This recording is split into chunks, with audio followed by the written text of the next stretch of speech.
ఎమ్మెల్యేల అనర్హత పిటిషన్లపై స్పీకర్ గడ్డం ప్రసాద్ కుమార్ యాక్షన్ ప్లాన్లకు దిగారు. వచ్చే వారం నుంచి విచారణ ప్రారంభించనున్నారు. ఈ మేరకు 5 ఎమ్మెల్యేలకు స్పీకర్ నోటీసులు జారీ చేశారు. 5 ఎమ్మెల్యేల విచారణ ముగిసిన తర్వాత మరికొందరికి నోటీసులు ఇవ్వనున్నారు. తనకు నోటీసులు అందాయని, చట్టాన్ని గౌరవిస్తామని గద్వాల ఎమ్మెల్యే బండ్ల కృష్ణమోహన్ రెడ్డి తెలిపారు.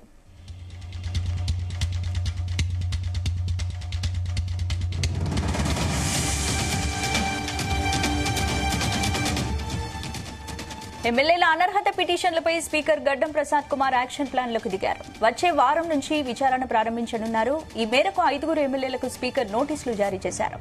5 ఎమ్మెల్యేల విచారణ ముగిసిన తర్వాత మరికొందరికి నోటీసులు ఇవ్వనున్నారు. తనకు నోటీసులు అందాయని, చట్టాన్ని గౌరవిస్తామని గద్వాల ఎమ్మెల్యే బండ్ల కృష్ణమోహన్ రెడ్డి తెలిపారు.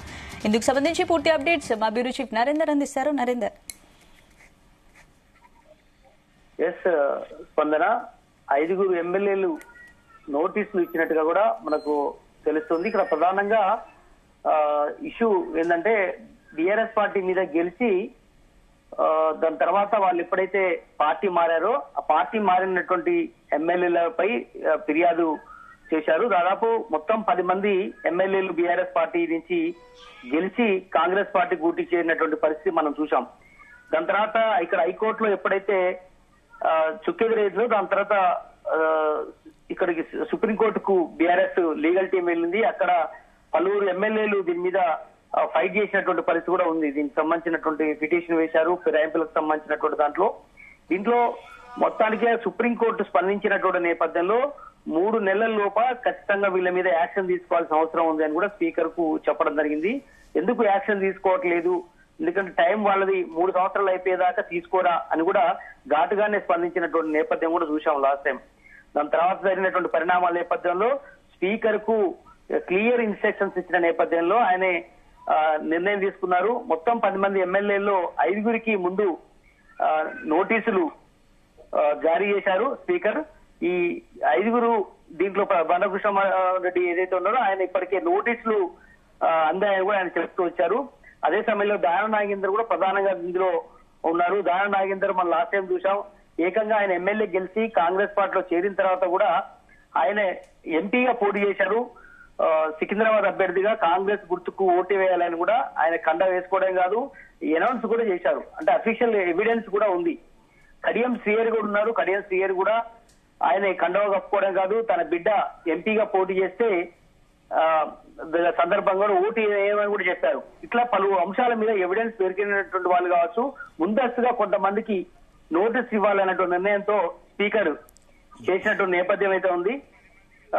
అదేవిధంగా తెల్ల వెంకట్రావు భద్రాచలం ఎమ్మెల్యే, ఇట్లా పలువురు ఎమ్మెల్యేలు ఉన్నారు. మొత్తం ఎమ్మెల్యేల సంఖ్య మనం తీసుకుందాం. 10 మంది ఎమ్మెల్యేల్లో ఇక్కడ స్పీకర్ నోటీస్ త్వరలో కూడా అందుకోబోతున్నటువంటి వాళ్ళు, ప్రస్తుతం అందుకున్నటువంటి వాళ్ళు మొత్తం కూడా దాన నాగేందర్, కడియం శ్రీహరి, పోచారం శ్రీనివాసరెడ్డి, అరికెపూడి గాంధీ, తెల్లం వెంకట్రావు, సంజయ్ కుమార్, కాళ యాదయ్య, ప్రకాష్ గౌడ్, కృష్ణమోహన్ రెడ్డి, మహిపాల్ రెడ్డి, వీళ్ళందరూ కూడా నోటీసులు ముందు అందుకోబోతారు. ప్రజెంట్ 5 అందుకున్నారు. కృష్ణమోహన్ రెడ్డి అయితే ప్రజెంట్ అయితే అందాయని కూడా చెప్పారు.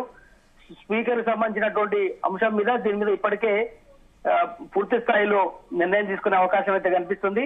దీని మీద భవిష్యత్తులో ఎట్లా ఉండే అవకాశం ఉందనే దాని మీద కూడా చర్చ జరుగుతున్నటువంటి నేపథ్యంలో దీని మీద ఎలాంటి ముందుకు వెళ్ళాలి అన్నటువంటి అంశం మీదనే ఇక్కడ ప్రధానంగా ఉంది. ఒకవేళ కనుక మొత్తం 10 మంది ఎమ్మెల్యేలు పార్టీ ఫిరాయించారు కదా, 5 మంది ఎమ్మెల్యేలకు నోటీసులు అందినట్టు తెలుస్తోంది. మిగిలిన ఎమ్మెల్యేలకు ఎప్పుడు నోటీసులు ఇచ్చే అవకాశం ఉంది? ఖచ్చితంగా వీళ్ళకు త్వరలోనే నోటీస్ ఇచ్చే అవకాశం అయితే కనిపిస్తుంది. దీనికి సంబంధించి త్వరలోనే వీళ్ళకు కూడా నోటీసులు వచ్చే అవకాశం అయితే కనిపిస్తుంది. రిప్లై చూస్తారు. రిప్లై తీసుకున్న తర్వాత ఒకవేళ వాళ్ళ వర్షన్ ఎలా ఉంటుందో నిర్ణయం తీసుకున్న తర్వాత యాక్షన్ తీసుకుంటారా, లేదంటే మళ్ళీ పెండింగ్ లోనే పెడతారా అనేది కూడా చూడాల్సిన అవసరం ఉంది. ఇక్కడ చాలా అంశాలు ఉన్నాయి. ఎందుకంటే గతంలో బీఆర్ఎస్ పార్టీ ఎమ్మెల్యేలు ఇప్పుడు ఏదైతే కాంగ్రెస్ పార్టీకి వచ్చారో, కాంగ్రెస్ ఎమ్మెల్యేలు కూడా గతంలో 2018లో కానీ 2014లో కూడా ఎమ్మెల్యేలు వాళ్ళు గెలిచిన తర్వాత 2 పర్యాయాలు కూడా బీఆర్ఎస్ పార్టీ తీసుకుంది. దాని ప్రత్యామ్నాయంగానే ఇప్పుడు కాంగ్రెస్ పార్టీ కూడా ఎమ్మెల్యేలు తీసుకుందన్నటువంటి అది ఎక్స్పర్ట్లు చెప్తున్నటువంటి మాట. బట్ అందుకు బదులుగానే తీసుకున్నారు, ఎందుకంటే ప్రతీకార చర్యలో భాగంగానే తీసుకున్నారు అనేది కాంగ్రెస్ పార్టీ వాళ్ళు కూడా స్వయంగా చెప్తున్నటువంటి మాట. బట్ అప్పుడు లేని న్యాయం ఇప్పుడు ఎక్కడి నుంచి వచ్చింది? ఆ రోజు కూడా తమ పార్టీకి సంబంధించినటువంటి ఎమ్మెల్యేలు బీఆర్ఎస్ పార్టీలోకి చేరితే తీసుకున్నారు. బట్ అప్పుడు ఒక న్యాయం ఇప్పుడు ఒక న్యాయం అని కూడా ఇప్పుడు ఉన్నటువంటి మంత్రులు కావచ్చు, పార్టీలో చేరినటువంటి వాళ్ళు కావచ్చు చెప్తున్నటువంటి వర్షన్ అయితే వినిపిస్తుంది. అంతకంటే ముందు కూడా మనం టీడీపీ వర్షన్ కూడా తీసుకోవాలి. టీడీపీ 2014లో గెలిచినటువంటి ఎమ్మెల్యేలు ఎవరైతే ఉన్నారో మొదటి తెలంగాణ వచ్చినటువంటి కొత్తలో వాళ్ళందరినీ కూడా గంపగుత్తగా బీఆర్ఎస్ పార్టీ ఆనాడు కూడా తీసుకుంది. కాంగ్రెస్ ఎమ్మెల్యేలే కాకుండా టీడీపీ నుంచి మొత్తం గెలుచుకుని పార్టీనే మొత్తం మెర్జీ చేసినటువంటి పరిస్థితి ఉంది. అంటే పార్టీని మీన్ ఆ ఎల్పీ ఏదైతే ఉంటుందో శాసనసభ పక్షాన్ని మెర్జీ చేసినటువంటి పరిస్థితి ఉంది. అప్పుడు ఎల్పీ లేకుండా చేశారు. ఎర్రబెల్లి దయాకర్ అప్పుడు ఎల్పీ లీడర్ గా ఉండే. బట్ మొత్తానికి గడిచిన 10 ఏళ్లుగా నడుస్తుంది ఇరాయిపీలకు సంబంధించినటువంటి ఇష్యూ. ఎట్టకేలకు సుప్రీంకోర్టు మందలించడం, స్పీకర్ కు ఆదేశించడం, దీని తర్వాత జరుగుతున్నటువంటి మొత్తం పరిణామాల నేపథ్యంలో స్పీకరు అనివార్యత లేక ఖచ్చితంగా ఆయన ఈ రోజు నోటీసులు పెట్టారు. కానీ ఆ నోటీసులకే పరిమితం అవుతారా, ఆ నోటీసులకు రిప్లై తీసుకున్న తర్వాత సరి అయినటువంటి యాక్షన్ తీసుకుంటారా అనేది కూడా చూడాల్సిన అవసరం ఉంది. ఇప్పటికే నిర్ణయం తీసుకోవడం జరిగింది. జస్టిస్ అగస్టిన్ జార్జ్ ధర్మాసనం జూలై 31 తర్వాత తుది నిర్ణయం వెలువరించిన నేపథ్యంలో పార్టీ మారిన మొత్తం 10 మంది ఎమ్మెల్యేలపై అనర్హత తేల్చాలని కూడా స్పీకర్ కు ఆదేశాలు జారీ చేసే విషయం తెలిసిందే. 3 నెలల్లో నరేందర్, ఇప్పుడు కొంతమంది కండువా కప్పుకున్న కాంగ్రెస్ పార్టీలో చేరినట్లు ప్రకటించలేదు కదా, వారికి కూడా నోటీసులు ఇస్తారా? ఖచ్చితంగా వాళ్ళకు కూడా నోటీసులు ఇచ్చే అవకాశాన్ని పరిశీలిస్తామని కూడా ఇప్పటికే ఉంది. ఎందుకంటే ప్రొసీడింగ్స్ గతంలో ఎలా ఉంది, గత ఇతర పార్టీలు ఇతర రాష్ట్రాల్లో ఉన్నటువంటి స్పీకర్లు ఏ రకంగా నిర్ణయం తీసుకున్నారు, ఇవన్నీ కూడా చూడాల్సిన అవసరం ఉందని కూడా పాత సంబంధించినటువంటి కేసులకు పూర్వాపరాలు తెలుసుకోవాల్సిన అవసరం ఉందని కూడా మొన్న రీసెంట్ గా స్పీకర్ గడ్డం ప్రసాద్ కుమార్ చెప్పారు. అందుకనే అన్ని ఆలోచించారు. అయితే వీళ్ళకు కొంతమందికి ఎవిడెన్స్ ఉంది కాబట్టి వీళ్ళకి ముందుగా నోటీసులు ఇస్తున్నటువంటిగా చెప్పారు. బట్ ఈ 5గురు వర్షన్ విన్న తర్వాత వాళ్ళు సాటిస్ఫాక్షన్ అవుతారా లేదా ఆ వర్షన్ కరెక్ట్ కాదని తీసుకొని వాళ్ళ మీద ఎలాంటి యాక్షన్ తీసుకోవాలన్న దాని మీద నిర్ణయం తీసుకునే అవకాశం ఉంది. ఖచ్చితంగా ఏదైతే ఉందో గతంలో ఇచ్చినటువంటి ధర్మాసనాన్ని దృష్టిలో పెట్టుకొని భారత రాజ్యాంగాన్ని ఉల్లంఘించిన పరిస్థితి ఉంటుంది కాబట్టి ఏదో ఒక రోజు ఎమ్మెల్యేలంతా కూడా అనర్హత విచారణ ఎదుర్కోవాల్సిన పరిస్థితి ఉంటుందని కూడా కోర్టు వ్యాఖ్యానించిన నేపథ్యంలో ఖచ్చితంగా పార్టీ ఫిరాయించినటువంటి ఎమ్మెల్యేల అనర్హత అంశం మీద సుప్రీంకోర్టు ఈ దాఖలైన పిటిషన్లపై పూర్తి స్థాయిలో విచారణ జరిపిన నేపథ్యంలో ఆ రకంగా చెప్పింది. కనుక ఇక నుంచి ఆపరేషన్ ఆకర్ష్ లాగా ఎవరిని కూడా ఇష్టానుసారంగా చేసుకోవద్దు, ఖచ్చితంగా ఇది ఒక మందలింపు చర్యగా చూడాల్సిన అవసరం ఉందని కూడా గతం చెప్పింది. ఆపరేషన్ సక్సెస్ పేషెంట్ డెడ్ అనే సూత్రాన్ని వర్తించకూడదని కూడా ఆనాడు సుప్రీంకోర్టు ఫన్నీ కామెంట్స్ కూడా చేసిన పరిస్థితి కూడా చూశాం. కనుక హైకోర్టు డివిజన్ బెంచ్ ఇచ్చిన తీర్పును కూడా డిస్మిస్ చేసింది. పార్టీలు మారుతున్న ఎమ్మెల్యేల పట్ల పార్లమెంట్ చట్టాన్ని తీసుకురావాల్సిన అవసరం ఉందని కూడా సుప్రీంకోర్టు చెప్పిన నేపథ్యంలో ఖచ్చితంగా సుప్రీం ఆదేశాలని స్పీకర్ ఈ రోజు పాటించిన నేపథ్యంలో ప్రాథమిక దశలో అయితే ఇప్పుడు నోటీసులు ఇచ్చారో ఆ నోటీసులకు రిప్లై ఉంటుంది. ఆ రిప్లైకి సరైన ఆన్సర్ ఇచ్చారా లేదా చూస్తారు. అప్పటికి లేకపోతే స్పీకర్ విచక్షణ కిందకు ఉంటుందా, వాళ్ళ స్పీకర్ వాళ్ళ పార్టీకి సంబంధించినటువంటి ప్రభుత్వంలోనే చేరారు కాబట్టి మరి ఇంకా ప్రొలాంగ్ చేస్తూ మరొక 3 సంవత్సరాల పాటు ఇట్లనే కాలయాపన చేస్తారా ఎలక్షన్స్ వచ్చేదాకా అని కూడా చూడాలి. గతంలో కూడా ఇలానే చేశారు. బట్ ఈసారి స్పీకర్ మీద ఒత్తిడి బాగా ఉంది. అటు బీఆర్ఎస్ పార్టీ సీరియస్ గా ఫైట్ చేస్తుంది, లీగల్ ఫైట్. అటు ఇక్కడ కనుక నిర్ణయం తీసుకుపోతే మరొకసారి సుప్రీంకోర్టు తలుపు తట్టే అవకాశం కనిపిస్తుంది. లేదంటే ఖచ్చితంగా ఆ రోజు స్పీకర్ కు చెప్పినటువంటి ఆదేశాలను దృష్టిలో పెట్టుకొని మరోసారి మందలించే అవకాశం కూడా లేకపోలేదు. స్పందన రైట్. ఇప్పుడు బండ్ల కృష్ణమోహన్ తనకు నోటీసులు అందాయని చెప్తున్నారు. ఇంకా నోటీసులు అందిన ఎమ్మెల్యేల పేరైనా బయటకు వచ్చిందా? ఖచ్చితంగా ప్రస్తుతానికి అయితే అది గోప్యంగానే ఉంచారు. బట్ మనకున్న సమాచారం ఏంటంటే ఖచ్చితంగా దాన నాగేందర్ కు ఖచ్చితంగా అందాయని కూడా తెలుస్తుంది. దాన నాగేందర్ ఎవిడెన్స్ చాలా క్లియర్ గా ఉంది. ఆయన ఎమ్మెల్యేగా రాజీనామా అక్కడ పోటీ చేశాడు, ఎంపీగా కండవ కప్పుకున్నాడు. ఇక్కడ బీఆర్ఎస్ కండవ కారు గుర్తు మీద ఆయన గెలిచాడు. కానీ అక్కడ అస్సాం పార్టీలో చేరాడు. అస్సాం చేయి గుర్తు ఓటేయమని ఆయన క్లియర్ కట్ గా విత్ వీడియో ఎవిడెన్స్ తో బీఆర్ఎస్ పార్టీ కూడా లీగల్ టీమ్ సుప్రీంకోర్టులో పొందుపరిచింది. ఇక్కడ స్పీకర్ కూడా ఎవిడెన్స్ చూపించిన నేపథ్యంలో ఆయన ఈజీగా ఆయనకు నోటీసులు అందుకున్నట్టుగానే చూడాలి. అదే సమయంలో తెల్ల వెంకట్రావు కూడా పార్టీ కండవ కప్పుకున్నటువంటి పరిస్థితి మనం ఎవిడెన్స్ గా ఉంది. ముఖ్యంగా కడియం శ్రీహరి విషయంలో కూడా తన బిడ్డకు ఎంపీ టికెట్ కోసం కాంగ్రెస్ పార్టీలో ఆయన చేరారు.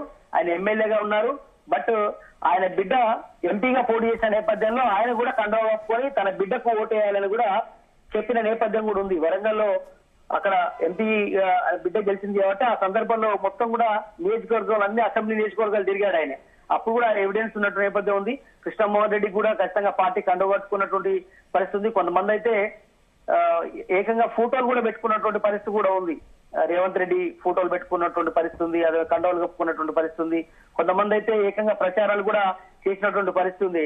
ఆయా నియోజకవర్గాల్లో తమ వాళ్ళు ఖచ్చితంగా నియోజకవర్గానికి సంబంధించినటువంటి డెవలప్మెంట్ కార్యక్రమాలు చేయాలని, ఖచ్చితంగా ఈ కాంగ్రెస్ పార్టీనే మనకు శ్రీరామ రక్ష, ఖచ్చితంగా మనం ఇదే పార్టీలో కొనసాగాలి అన్నట్టుగా ఆయన చెప్పినటువంటి పరిస్థితి కూడా ఉంది. ఇట్లా ఖచ్చితంగా కొన్ని ఎవిడెన్స్ బేస్ చేసుకుని స్పీకర్ వాళ్ళకు వచ్చిన ఫిర్యాదులు దృష్టిలో పెట్టుకుని 5గురికైతే ముందు నోటీసులు జారీ చేశారు. మిగతా వాళ్ళని కూడా త్వరలోనే జారీ చేస్తామన్నటువంటి విషయాన్ని అయితే చెప్పినటువంటి పరిస్థితి అయితే ఉంది. ఫిరాయింపు ఎమ్మెల్యేల విచారణ ముగించి 3 నెలల్లో నివేదిక ఇచ్చే అవకాశాలు ఉన్నాయా? ఏమైనా టైం ఎక్స్టెండ్ చేసే అవకాశం ఉందా? వాస్తవానికి 3 నెలల్లోగా నిర్ణయం తీసుకోవాలని అయితే చెప్పిన నేపథ్యం అయితే ఉంది. కానీ ఒకవేళ స్పీకర్ విచక్షణ అనేది ఖచ్చితంగా ఉంటుంది. ఎందుకంటే పార్లమెంటరీ ఈ డెమోక్రసీలో ఖచ్చితంగా కూడా పార్లమెంటరీ వ్యవహారాలకు సంబంధించినటువంటి అసెంబ్లీ కానీ ఇక్కడ పార్లమెంట్ కి సంబంధించినటువంటి కానీ ఖచ్చితంగా ఇక్కడ స్పీకర్లదే అంతిమ నిర్ణయంగా కొనసాగుతున్నటువంటి ఉంది. ఎందుకంటే స్పీకర్ నిర్ణయాన్ని ఎవరు కూడా తప్పుపట్టడానికి లేదు. ఎందుకంటే చట్టసభలకు అలాంటి ప్రాధాన్యత ఉన్నటువంటి నేపథ్యం ఉంది. కోర్టులు జ్యుడిషియల్ అనేది కేవలం సూచించడం వరకు మాత్రమే, ఆదేశించడం వరకు మాత్రమే అనేది రాజ్యాంగంలో ఉంది. కనుక స్పీకర్ విచక్షణ మీద ఆధారపడే అవకాశం అయితే కనిపిస్తుంది. కానీ అట్లానే చెప్పి పూర్తి స్థాయిలో స్పీకర్ కు నిర్ణయాలు ప్రకటించే పరిస్థితి వస్తే కూడా అది రాజ్యాంగ ఉల్లంఘనే ఏర్పడుతుంది. అది ఖచ్చితంగా భవిష్యత్ తరాలకు ఇది గొడ్డలు పెట్టిగా మారే అవకాశం ఉంటుందని కూడా ఖచ్చితంగా కోర్టులు చెప్తున్నాయి. బట్ ఈ విషయాల్లో గతంలో కూడా కొన్ని రాష్ట్రాల్లో వేటుపడినటువంటి పరిస్థితి కూడా ఉంది. కానీ అదే ఉదాహరించి బీఆర్ఎస్ పార్టీ కూడా సీరియస్ గా సుప్రీంకోర్టు తలుపు తట్టింది. ఇక్కడ హైకోర్టు కొద్ది దగ్గర న్యాయం జరిగిన నేపథ్యంలోనే కోర్టుకు వెళ్లిన నేపథ్యంలో ఈ రోజు స్పీకర్ ని ఇలాంటి ఆదేశాలు జారీ చేసిన నేపథ్యంలో స్పీకర్ ఇక గత్యంతరం లేని పరిస్థితుల్లోనే ఈ రోజు నోటీసులు ఇచ్చారు. ఆ నోటీసులకు రిప్లై సాటిస్ఫాక్షన్ అయిందని చెప్పి మరి మరుగున పడేస్తారా లేదా యాక్షన్ ఏమైనా తీసుకుంటారా అనేది ఇక్కడ ప్రధానమైనటువంటి అంశంగా మనం చూడాలి. స్పందన. Right, thanks for the updates Narender.